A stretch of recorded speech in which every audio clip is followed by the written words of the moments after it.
um braço de pesquisa do LinkedIn, que fala que 95% do mercado não está em momento de compra e só 5% do mercado está em momento de compra. Uma pessoa qualificada relacionando com o seu cliente, ela custa muito caro, né? Então, que ela fale com clientes que sejam realmente relevantes. E no B2B Insiders a gente é um pouco contra o funil. A gente quer matar o funil, a gente diz que funil é fake news. Por exemplo, venda desafiadora. Não dá para fazer venda desafiadora com uma pessoa que não é sênior. Um dos posts dele, se não me engano, falando troque alguns BDRs por investimento em marketing.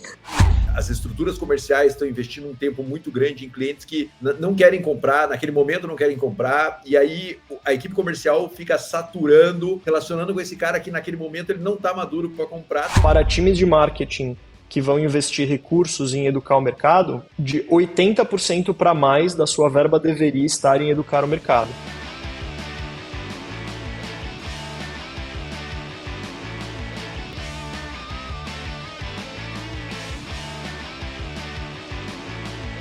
Olá, campeão, prazer estar aqui com você, Raul Candeloro da Venda Mais, junto com meu sócio, amigo, parceiro, companheiro de jornada, Marcelo Caetano, pilotando mais um podcast VM. Lembra que a nossa missão é ajudar você, vendedores de empresas do Brasil, a venderem mais e melhor, e que a gente leva vendas muito a sério, de maneira formal e descontraída. Hoje, inclusive, eu acho que um pouquinho mais até formal e sério do que os bate-papos anteriores que a gente fez com o Branquinho, com o Márcio Miranda, né? Porque o assunto é um assunto super presente na vida de todo mundo, super importante e a gente tem que se aprofundar. Ao mesmo tempo, você vê que ainda tem gente que está olhando, dizendo, será que eu participo? Como é que eu faço? Chamamos uma pessoa super interessante para falar sobre isso.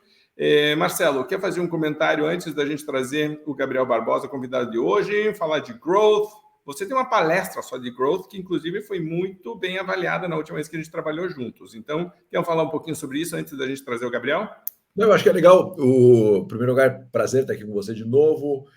Raul, muito bacana, podcast Venda Mais aqui, cada vez alcançando mais empresas, mais gestores. A gente é sempre abordado por gestores aí que estão ouvindo, para a gente é uma honra muito grande. Muito legal do Gabriel é que eu vi um artigo dele, né, que foi, acho que a origem do Gabriel estar aqui junto com a gente, que ele separa 4 quadrantes bem interessantes. A gente gosta muito dessa dinâmica, né, de criação de demanda, captura de demanda, conversão de demanda e expansão de demanda. E a gente racionalizar um pouco esse processo, entender um pouco esse processo é super importante, né? Às vezes a gente quer criar demanda, mas não captura bem, não converte bem, e muito menos expande demanda. Então, eu queria entender um pouco desse processo aí que o Gabriel fala num dos artigos que eu li dele no LinkedIn, para ele falar um pouco aqui para a gente sobre isso. Esse mundo digital super importante, marketing e vendas ao mesmo tempo acontecendo, então vai ser um bate-papo muito legal hoje.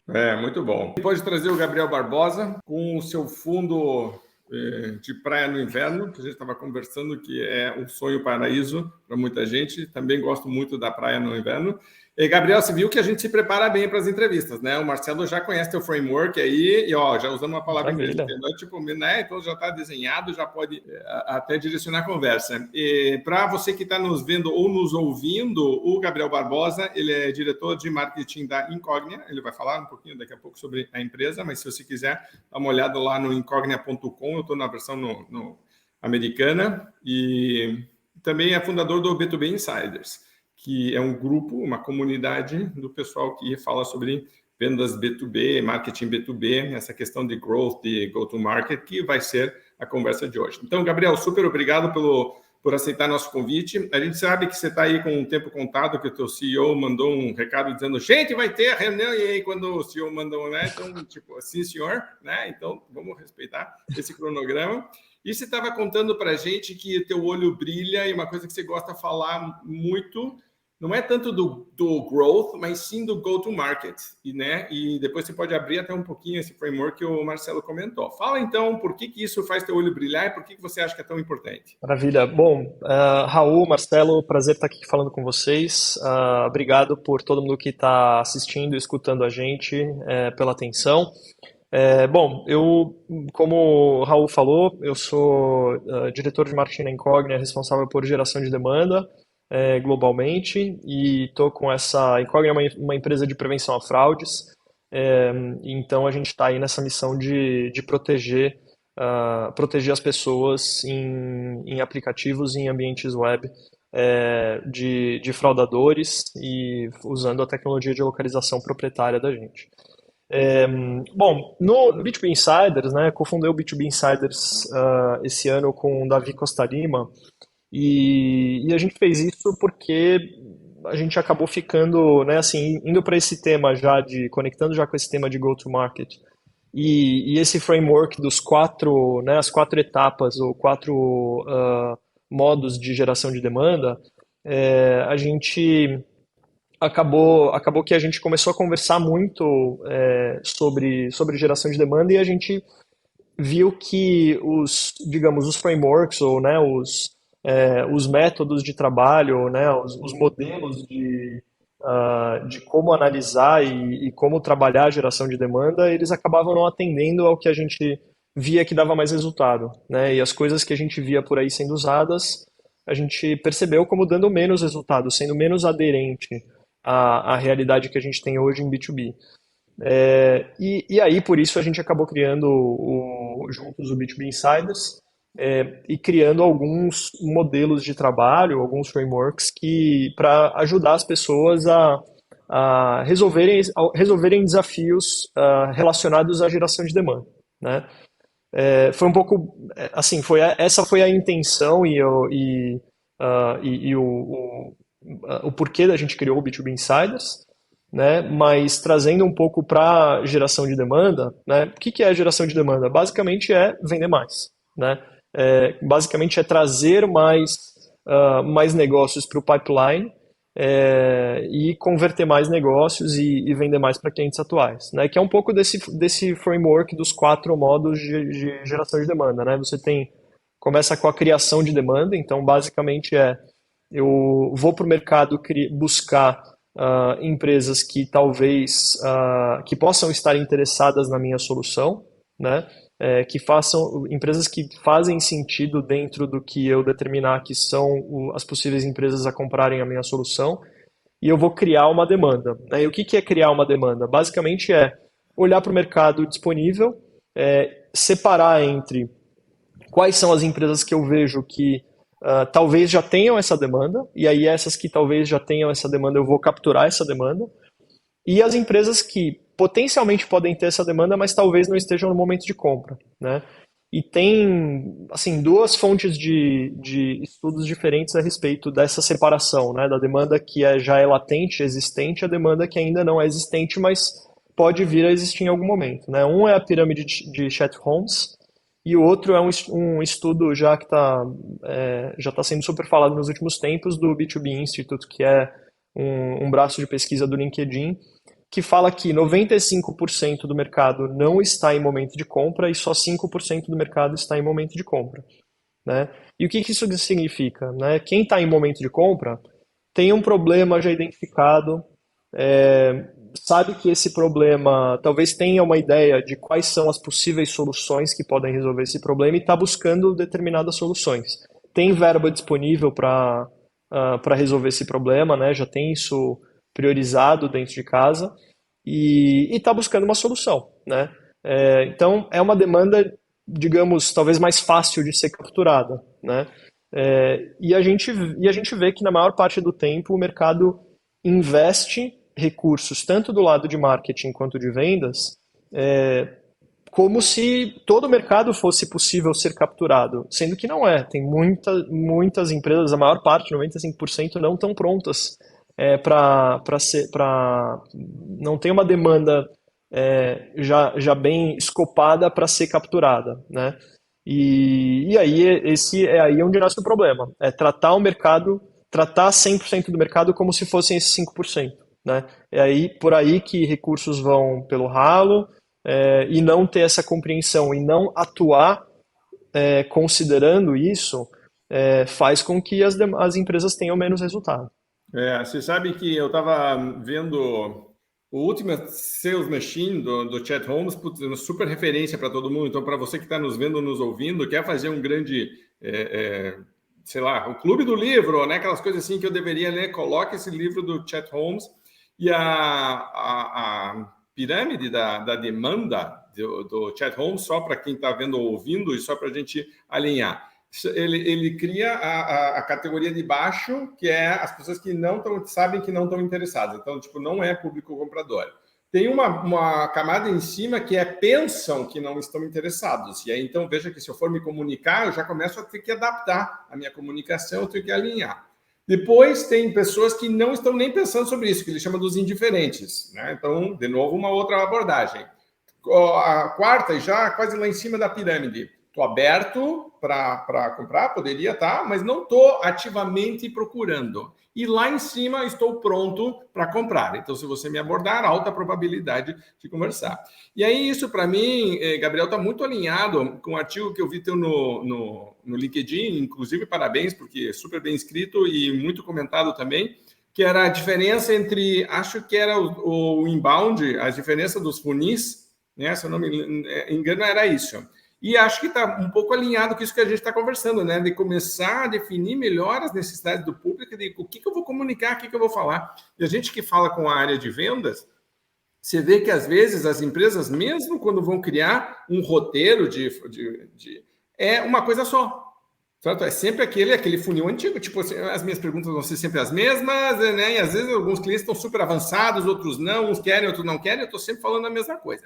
Então, para o nosso pessoal que é de vendas, fala um pouquinho sobre esse processo agora na prática, né? Então, do tipo, eu sou um gestor, estou com a minha equipe de vendas e você é do marketing, certo? Então, eu tenho que começar com essa coordenação, talvez você possa começar por aí. E aí, evolua, porque eu acho que é uma coisa que para o nosso público é muito, muito útil. Legal. Bom, acho que fazendo referência a esse artigo que tinha, digamos, esses dois frames olhando para inbound, né? O inbound, assim, o funil de vendas é um negócio muito antigo. Se eu não me engano, ele foi inventado em 1800 e teve algum outro artigo lá que eu escrevi que falava 1890, ou sei lá, alguma coisa do tipo, que é o tal do AIDA, né? O framework do AIDA. E esse framework, ele passa, né, pelo conhecimento, consideração, preferência, etc e tal. Acontece que, assim, passou um século, né? E muita gente continua usando esse mesmo modelo. Sendo que, hoje em dia, as pessoas pesquisam, elas chegam, né, e para vendas isso não é nada, já não é incomum receber um inbound e aquela pessoa já saber absolutamente tudo da sua solução, ou já ter todas as informações necessárias de um outro concorrente. Mas acontece também, muitas vezes, de terem informações incorretas, terem impressões que talvez não sejam necessariamente as que a empresa quer passar, etc.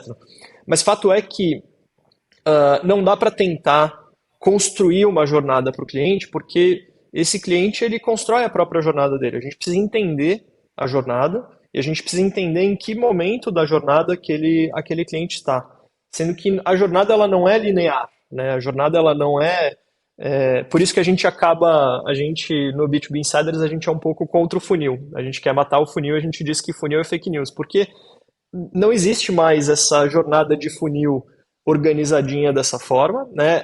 Era basicamente um framework para as pessoas entenderem um conceito, e eu acho que nisso o funil ele tem um papel excelente, né, da compreensão desses estágios, só que as pessoas vão e voltam, né? Tem alguns desenhos de jornadas que é um negócio completamente bagunçado, não dá para a gente dizer em que ponto da jornada a pessoa vai chegar na hora que ela for falar com o time de vendas, né? Então a gente precisa adaptar o discurso a isso, né? Não dá para seguir um roteirinho, porque esse roteirinho vai ser quebrado no momento em que você vai conversar com uma pessoa que está numa etapa da jornada em que você não sabe necessariamente qual é, né? E times de marketing e vendas precisam se adaptar a isso, né? E é por isso que a gente acabou criando no B2B Insiders o novo inbound, que é uma jornada, né? Depois a gente pode colocar o link desse post, mas é um post que mostra a comparação do funil linear com uma jornada não linear, né? Uma jornada que naquela imagem ela está como circular, mas ela não vai de um ponto para o outro. A pessoa ela pode ir e voltar para qualquer um daqueles pontos, e ela passa por educação, confiança e qualificação, né?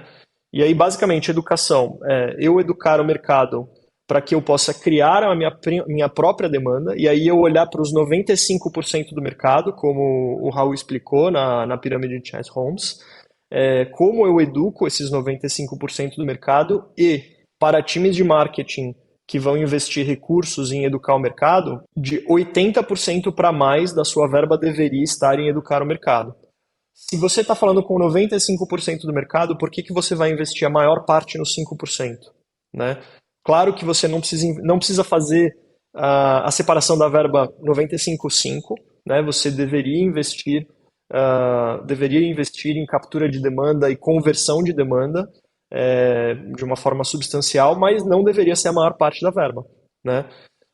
Então, você investe na educação e investe para ganhar a confiança desse cliente, para você poder criar a sua própria demanda. Desculpe, eu queria depois me aprofundar em cada uma das áreas e o Marcelo acho que queria comentar alguma coisa. Então, Marcelo, vamos aproveitar e depois, Gabriel, eu quero porque acho que alguém comentou na hora que eu vi o teu artigo, eu me lembro que eu disse, cara, isso aqui eu vi no HubSpot, de algum jeito, eu fiz uma conexão e aí depois eu fui ler os comentários e falo, não só não é, como eu quero veementemente dizer que não é. Então a gente vai falar sobre isso. Mas, Marcelo, vai primeiro você. Não, eu acho que, Gabriel, um ponto super importante que você está falando e que a gente precisa levar os gestores comerciais a terem consciência desse processo é que eu vejo que com essa geração de demanda digital cada vez mais forte, cada vez mais eficiente, as empresas precisam entender em que momento tirar o cliente da equipe comercial e jogar esse cliente para uma alimentação de conteúdo via marketing, via qualquer outro canal.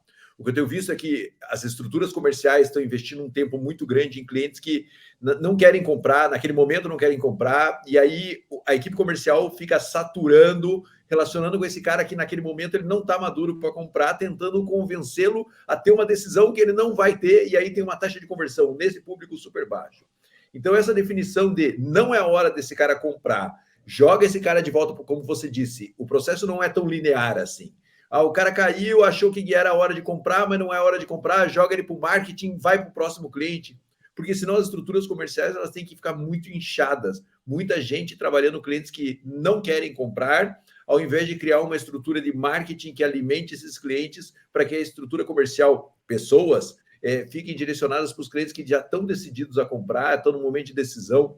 Então, eu vejo essa confusão acontecendo no mercado hoje. E você vê isso, Marcelo? Você vê isso quando você pede para a equipe de vendas ter uma função que, no fundo, é do marketing. Exatamente. Né? E aí que a coisa fica coisa. Então, Gabriel, comenta um pouco sobre isso para a gente. Legal. A gente fez o Davi fez uma provocação em algum dos posts dele, se não me engano, falando troque alguns BDRs por investimento em marketing.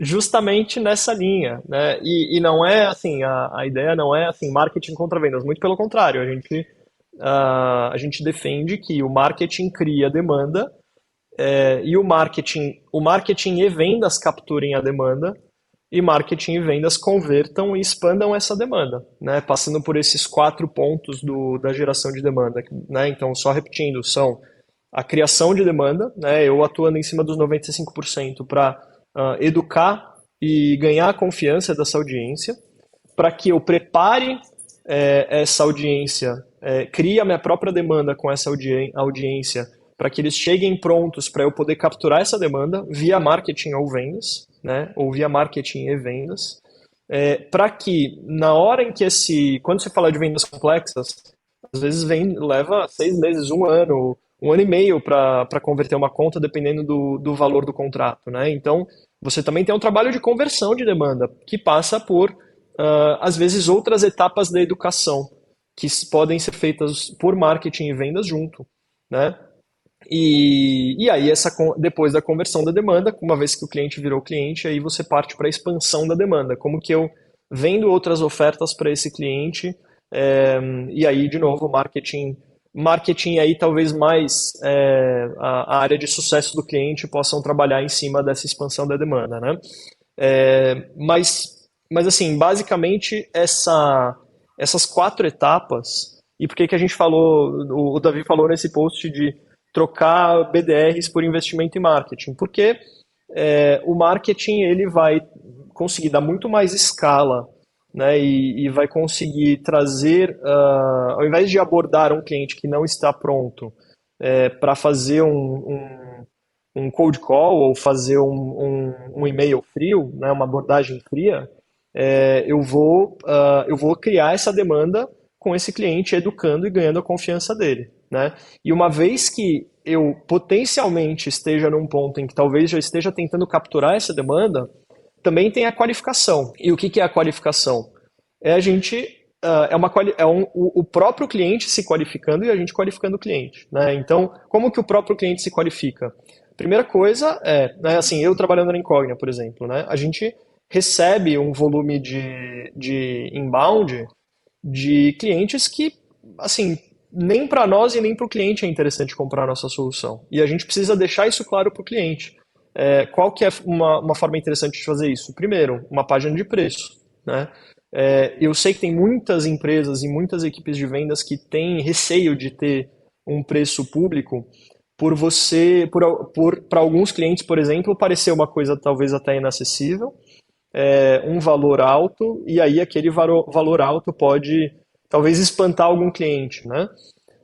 Na Incognia, por exemplo, a gente tem uma página de preço que não tem preço, mas basicamente a gente explica qual é o modelo de precificação, quais são as soluções e como que a gente precifica cada uma dessas soluções para o cliente, né? Então, no nosso exemplo, a gente pode precificar por chamada de API, né? Que basicamente a gente mandar uma informação via aplicativo, para o aplicativo para a base do cliente, né?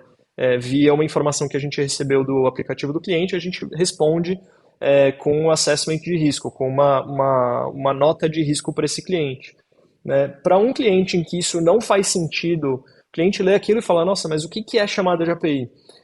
Se o cliente não entende isso, ele já não é um cliente potencial para a Incognia. Não deveria, a gente não tem interesse de verdade em falar com aquele cliente, porque se o cliente não sabe o que é uma chamada de API e ele tem uma chamada de API que, assim, ele olha e fala, putz, eu tenho um número muito baixo de clientes e esse valor, e assim, precificar dessa forma para mim não parece fazer sentido. Talvez ele não seja qualificado para ser cliente da Incognia, no sentido de que a solução que ele tem, a solução que a gente tem não vai atender a expectativa que ele tem, né? E esse ponto é importante dentro do novo inbound no braço de qualificação, né? E da mesma forma em vendas, obviamente que aí o time de vendas está bastante já familiarizado também com a etapa de qualificação, que é basicamente no momento do discovery, né? Na hora que você faz uma chamada para tentar descobrir qual é o problema daquele cliente e como que a gente pode resolver aquele problema daquele cliente, deve existir um trabalho ativo do lado de vendas para eu dizer para o cliente, olha, a nossa solução talvez não seja mais adequada para que você resolva esse problema que você tem. E se isso não acontece, é dinheiro jogado no ralo também, porque aí você vai ter algumas conversas a mais para chegar nessa mesma conclusão lá na frente. Ou pior, se o cliente fizer a compra, ele vai fazer uma compra e ele não vai ter a melhor experiência com a solução e ele vai deixar de comprar a solução numa próxima oportunidade e vai ficar talvez com uma má impressão do produto da empresa. Eu tenho uma pergunta para você, Gabriel, porque e aí tipo vai a tua opinião, mas o pessoal que começou com receita previsível, esse tipo de coisa, é uma galera que vende software, tá? Então vem lá. Sim. E aí eles colocam, por exemplo, um SDR, BDR para contato inicial. Uma das coisas que a gente estava falando, por exemplo, na nossa área, que é venda de serviços e consultoria, a gente não colocaria nunca na vida um SDR para fazer o contato inicial para qualificar. Porque a pessoa menos graduada da nossa equipe estaria falando com, muitas vezes, uma pessoa bem graduada do outro lado de lá. Então aí tem um debate disso, né? Quem é que faz esse contato? Segunda coisa que eu tenho, um questionamento em relação a esse processo. Vamos dizer que eu vou e eu vejo alguma coisa, uma das primeiras coisas que eu estou tentando qualificar o cliente é pelo preço, tá? Ok, eu entendo, estou filtrando, é necessário, etc. Mas, ao mesmo tempo, eu não tive ainda de verdade a chance de construir valor. Eu já estou pressupondo algo de que o cliente pode pensar, talvez não seja, etc., mas já filtrei. Então, me parece uma forma um pouco refinada e elegante a princípio, mas se você parar para se aprofundar um pouquinho, eu digo, não sei se eu concordo com tudo isso. Você pode dizer, Raul, mas é a melhor opção do que não fazer nada. Sim, concordo também, do tipo, pelo menos é uma evolução. Mas o que eu não me sinto 100% confortável em todas essas abordagens é essa pressuposição de que colocar uma pessoa para filtrar, que às vezes não é mais graduada, ou filtrar por alguma das variáveis, que no fundo não é o que eu realmente estou, é muito mais uma forma de facilitar o meu trabalho e não de cumprir, de verdade, a minha missão, que seria conectar ou ajudar, certo? Fala um pouquinho sobre isso, porque eu tenho certeza absoluta que o debate já aconteceu também, você vive isso no teu dia a dia. Então, né? Como é que se lida com isso? Não, a gente super vive isso no nosso dia a dia, na Incognia, né? A gente tem uma solução que, enfim, a quantidade de clientes possíveis no mundo para comprarem nossa solução, a gente tem limitado cada vez mais para um nicho o menor possível e a gente só vai atrás de clientes enterprise e a gente acaba que naturalmente só vende para clientes enterprise. E aí, como você falou, para clientes enterprise, chega uma pessoa com um nível de compreensão e um nível de maturidade enorme, a gente não pode colocar qualquer pessoa para discutir com essa pessoa. Então a gente prefere, ao invés de ter numa função de SDR uma pessoa menos graduada, como você falou, a gente tem, fazendo o papel de um SDR, a mesma pessoa que faz o papel de um BDR e, inclusive, né, a gente está na expansão para o resto do mundo, a gente tem uma das pessoas mais sêniores do nosso time fazendo exatamente isso, fazendo digamos, a parte fazendo a parte do BDR, né, e talvez um outbound mais frio, e até a recepção também do que é um inbound quente, é essa mesma pessoa e é uma das pessoas mais sêniores do time. Então, eu concordo 100% com você. Eu acho que quem perde grandes oportunidades quem coloca uma pessoa júnior para fazer isso, né? Eu entendo o ponto de olhar para receita previsível, esse tipo de modelo que tem talvez produtos mais low ticket, produtos talvez como tipo um software SaaS com ticket baixo, que, enfim, tem talvez um modelo de precificação já no site, etc. Mas eu percebo que isso ajuda muito a gente em Enterprise, porque a pessoa de Enterprise, primeiro que essa é uma página, quando você tem o dado de que, e aí a gente pode talvez entrar um pouco mais nisso, que aí vou abrir uma outra porta aqui, que é quando você tem o dado de que a empresa tal, vamos dizer que Gerdau, por exemplo, é um cliente potencial meu, e eu tenho o dado de que alguém da Gerdau entrou na minha página de preço. Será que essa pessoa tem um interesse maior na minha empresa do que se fosse alguém da Gerdau entrou na homepage do site? Eu vejo como um sinal super interessante de intenção de compra essa entrada na página de preço, né? Com certeza. E hoje a gente na Incognia tem um volume bastante interessante, depois que a gente colocou a nossa página de preço no ar, um volume bastante interessante percentualmente de pessoas que entram no site e entram na nossa página de preço. E isso para nós é uma demonstração de intenção, né? E aí a gente usa a porta que eu falei que eu ia abrir, a gente usa softwares que revelam a intenção no nível de empresa, né? Então eu consigo, quando eu estou lidando com empresas de grande porte, empresas do porte de enterprise, essas empresas elas têm um IP dedicado para aquela empresa, né? E aí pessoas que estão navegando com aquele IP e entram no meu site e eu uso serviços que identificam esse IP, eu consigo saber quais são as empresas entrando no meu site e que páginas que elas estão entrando, né? Então, se a pessoa entra numa página de preço, se a pessoa entra numa página de estudo de caso, né? Se a pessoa entra nesse tipo de página que demonstra uma intenção de compra maior do que simplesmente se ela só entrasse na homepage ou só entrasse num blog, por exemplo, é um sinal de intenção super interessante. A gente aí vai priorizar vendas. A gente tem alguém dentro do nosso público-alvo, dentro da lista de empresas que são as que a gente quer vender, entrando na nossa página de preço. Entre em contato com as pessoas dessa empresa. E aí a gente tem Apollo, enfim, milhares de softwares diferentes, milhares de serviços diferentes para ajudar a gente a conseguir um contato dentro da área responsável que poderia estar entrando nessas páginas no site. Você vê que interessante, Marcelo, porque tem uma definição aqui de público-alvo muito clara. Esse é o nosso público, mas também uma de quem nós não queremos, certo? Tipo, tá claro também, né? Tipo, esse tipo Exatamente. de cliente não vai dar liga, certo? Tipo, né? E depois todo o processo de dizer, espera aí, desses que a gente quer, a gente tem que aproveitar a oportunidade. O cara assistiu um vídeo, o cara clicou um link, o cara, né, leu um artigo, ele participou de um webinário, quer dizer, tipo, dentro daquela pirâmide que a gente estava falando, claramente a pessoa está se movimentando, ou no teu flywheel que você criou ali. Marcelo, você ia comentar? E você vê que tem uma engenharia super interessante aí, né? Ele entra na minha página, ele entende o meu produto, ou seja, de alguma maneira eu seduzo na minha página.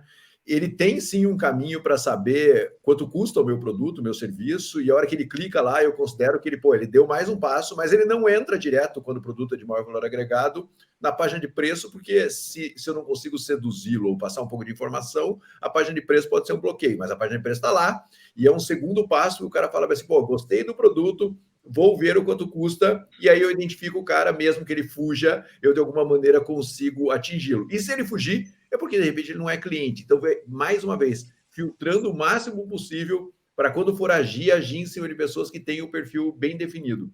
Esse é um dilema enorme no mercado, né? Porque as empresas, muitas vezes, elas não têm essa página que atrai, explica e, enfim, seduz o cliente de alguma maneira, e o cliente cai no preço e aí fala, esse preço está alto, porque ele vai comparar com outras empresas que não tem nada a ver, porque essa construção não está bem feita, né?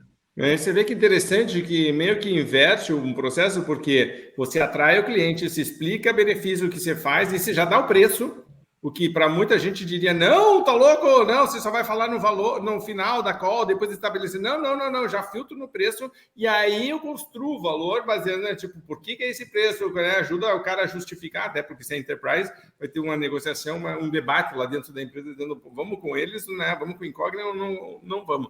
Mas muito interessante essa questão de dizer, vou trazer o preço para cima no debate, já jogo ele aqui para cima, não lá no final, ele vem aqui para cima, ajuda a qualificar e aí me ajuda a construir um case, porque a pessoa já está entendendo o que ela está comprando, quanto que custa, e agora eu vou ajudar ela a decidir. Muito legal. E uma pessoa, eu acho que o Gabriel falou uma coisa super importante, né? Uma pessoa qualificada relacionando com o seu cliente, ela custa muito caro, né? Então, que ela fale com clientes que sejam realmente relevantes. Então, o Gabriel falou assim, numa inversão, né, ao invés de investir essa posição em marketing, eu posso, em vendas, numa pessoa de vendas, eu posso investir essa posição em marketing para fazer todo esse processo bem desenhado, para quando cair na venda, esse processo já tenha sido lapidado, esse cliente já tenha sido lapidado de alguma maneira. Porque as empresas não fazem muito essa conta, né? E elas vão crescendo estrutura, já falei isso, vou repetir, crescendo estrutura comercial sem inteligência, e isso faz com que custe muito caro. Aí o processo todo desanda e o valor fica absurdo, tanto que você vê muitas empresas que implodem todo o processo, porque o custo está muito alto e eles voltam ao modelo tradicional. Na verdade, não é que o processo tem que ser implodido, é que, de repente, ele tem que ser repensado, e quando a gente repensa isso, a chance de a gente obter resultado é muito maior. Você vê que eles colocaram uma pessoa sênior, né? Que é uma coisa que a gente estava conversando na própria Venda Mais, né? E que muitas vezes em algumas empresas os sêniors querem se afastar disso. Tipo, alguém cuida disso aqui para mim. Ao contrário, não, você que faz muita diferença. A taxa de conversão muda, o cliente, né, respeita de uma forma completamente diferente. Oportunidades novas se abrem, porque o cara que é sênior sabe fazer perguntas, sabe se aprofundar, questiona, né? Por exemplo, venda desafiadora. Não dá para fazer venda desafiadora com uma pessoa que não é sênior, pô. Tipo, ela naturalmente demanda, né? Então, muito legal. Não adianta, o processo não é natural. Acho que o Gabriel falou isso, é super importante. O processo não é... Você não consegue desenhar todo o processo. Chega uma hora que ele que ele é disruptivo. O cara faz uma pergunta... por exemplo, vou perguntar para o cara, vocês têm um modelo de planejamento estratégico? Tenho. Eu tenho que conseguir falar sobre planejamento estratégico, né? E aí essa conversa vai tomar caminhos que a gente não tem nem ideia de quais caminhos são. Então, às vezes a empresa é aberta, capital aberto, está na bolsa, está com um certo, recebeu aporte, né? Do tipo, o cara tem que saber flutuar nisso. Muito bem. Gabriel, sei que você tem a tua call agora, a gente prometeu respeitar teu tempo. Queria terminar aqui agradecendo, né, que você aceitou o convite e queria que você falasse, para terminar, um pouquinho do B2B Insiders e quem quiser saber mais, quem está nos ouvindo aqui, eu gostaria de participar da comunidade, como é que faz? Legal. Gente, Foi um prazer esse papo. Daria para a gente ficar aqui mais o dobro desse tempo, com certeza, falando. Mas eu acho que papo bom é assim, né? A gente termina e as pessoas querem saber mais sobre essa conversa, né? E com certeza, assim, eu estou super aberto para a gente ter outras conversas. Vou manter esse canal aberto. Mas, bom, o B2B Insiders é uma comunidade aberta no WhatsApp. Para quem quiser, a gente fala lá principalmente sobre marketing B2B, mas para times de vendas tem feito muito sentido, né? Essa comunidade, a gente tem lá no meu LinkedIn o link para entrar na comunidade. A gente pode passar aqui para o pessoal da Venda Mais e colocar na descrição do episódio. E vocês também podem seguir Gabriel Barbosa no LinkedIn. O LinkedIn é o / Gabriel C. Barbosa com Z. E o Davi Costa Lima no LinkedIn também, né? Nós dois fundamos o B2B Insiders e a gente fala sobre o novo inbound, que é esse novo método de inbound. E aí depois vocês podem até lá no LinkedIn achar esse conteúdo que o Raul comentou, que é qual é a diferença do novo inbound do Flywheel do HubSpot, que é uma objeção comum que a gente tem lá. Mas vocês encontram a gente falando sobre isso lá no LinkedIn e no grupo do B2B Insiders no WhatsApp. Perfeito. Então, Gabriel, super obrigado. Boa call com o teu CEO. Parabéns pelo trabalho que você está realizando. Que legal trazer essas coisas para o debate. Para você que está nos vendo, nos ouvindo, olha que bacana, né? Tipo, a gente já começando a falar marketing, vendas, tecnologia, revisão de processos, mas principalmente uma postura proativa em relação a isso. Note como a gente está olhando o tempo inteiro. Se você pegar os artigos do Gabriel, por exemplo, o tempo inteiro ele está falando fit de alguma coisa, do produto, do mercado, do serviço, da proposta. Quer dizer, tipo, o tempo inteiro estou procurando este fit. Certo? Eu não estou reativo. Eu olho, volto, aprendo, vou de novo, testo o conceito. Isso é muito legal e assunto para uma outra conversa. Marcelo, para a gente terminar aqui, algum comentário final? Não, é isso, Gabriel. Obrigado por ter participado aqui com a gente, pelo bate-papo. E gestores dinossauros, fiquem atentos, porque o meteoro está aí e esse meteoro tem muito a ver com marketing. Então, cara, você precisa entender esse processo profundamente. Não precisa entender a operação lá, sabe, cara? Mas a lógica tem que entender. Então, vai para dentro de absorver esse tipo de conteúdo aí, porque senão vender vai custar muito caro para você em breve, se é que já não está custando. E tem que ter tesão, né? Tipo, tem que gostar disso, dizer, porra, cara, eu gosto. O que você faz no final de semana? Eu leio sobre isso, porra. Tipo, né? Tipo, você, né? Vai lá, participa do webinário, questiona, debate, né? Tipo, achei muito legal o pessoal do artigo do Gabriel. Nossa, um monte de comentários embaixo, aquela agita. Você falou, puta, que delícia ver isso, que bom participar de um grupo assim, bacana. Bom, para você que está nos vendo, nos ouvindo, muito obrigado por estar aqui com a gente. A gente se vê no próximo podcast VM. Lembre de curtir, de comentar, de compartilhar. Um grande abraço, obrigado, boas vendas.